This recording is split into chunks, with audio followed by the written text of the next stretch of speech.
هلو هلو. يلا بينا نعمل التمر باللوز بصوص الشوكولاتة البيضة وبصوص الفراولة بس من غير فراولة.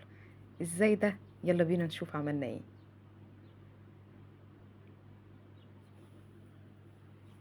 انا هنا معايا تمر، فتحته كده وشلت النوى بتاعه. التمر اللي احنا بنجيبه في رمضان، التمر الطري ده يا جماعة مليان فوائد تحفة طبعا، ومنها الرسول عليه الصلاة والسلام وصى بيه ان احنا ناكل 3 تمرات على الصبح او تمرة واحدة.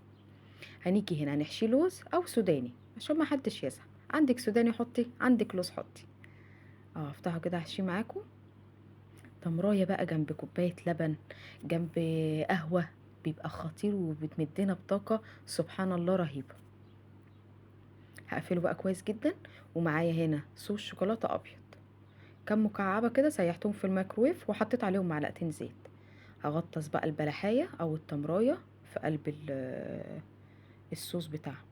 انا كده بس حطها على شوكه علشان بس تنزل الشوكولاته الزياده. اهو زي ما انتوا شايفين كده. هقلب برضو من تحت عشان لو معلهاش شوكولاته تبقى ايه عليها. طعمها يا جماعه خطير بجد. اللي ما بيحبش التمر كده يجرب الطريقه دي، حلوه جدا. هحطها بقى هنا على طبق كده نضيف، وهكمل معاكم بقيه الكميه.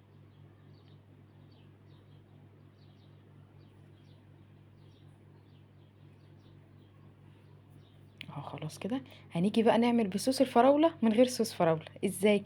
انا عندي هنا لون طعام لونه احمر، هحط سنة صغيرة قوي كده زي ما انتوا شايفين على الشوكولاتة البيضة، وشايفين لونه هيطلع تحفة اهو. برضو للولاد الصغيرين كده لما بيحبوش مثلا الشوكولاتة البيضة او حاجة، الصوص ده هيغريهم كده ويخليه ياكلوه. هقلب بس كده تقليب كويس لحد ما اللون يدوب، وهنزل بقى ببقية التمر.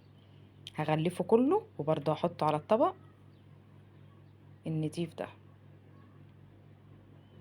هنزل منه اي شوكولاتة زيادة.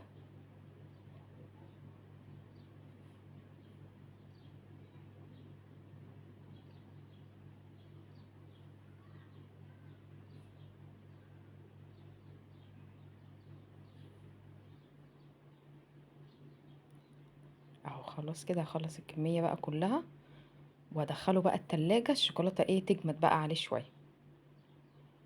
وهو اول ما خرج نرصه بقى في طبق نضيف ونقدمه بقى جميل جدا وطعمه حلو جدا. ولايك واشتراك. باي باي.